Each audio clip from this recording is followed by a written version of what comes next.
de cette course. Il y a eu un deuxième départ après, ça a changé beaucoup de choses, on revoit. Donc là, cet accrochage avec Franco Morbidelli qui arrive sur Johan Zarco, c'est la percussion tout simplement.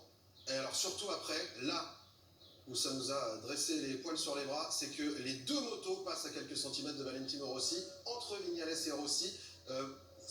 S'ils avaient voulu faire exprès, ils n'auraient pas réussi. Là, franchement, c'est assez incroyable que Rossi a eu énormément de chance. On revoit ça là depuis la Suzuki d'Alex Rins. C'est encore Morbidelli et Zarco. Oui, et on revoit la chute depuis la caméra embarquée de Rins à l'arrière.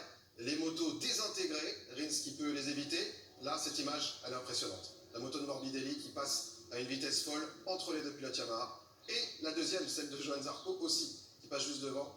Valentino, on voit là, depuis la caméra embarquée de Valentino, la moto de Morbidelli. Et ensuite, vous allez voir celle de Johan. Et la chance pour Valentino Rossi, c'est que la moto de Johan Zarco a été arrêtée par la fence. Oui. Elle a été coupée de sa vitesse de plus de 100 km/h. Sans ça, la moto de Johan Zarco aurait percuté de plein fouet la moto de Valentino Rossi.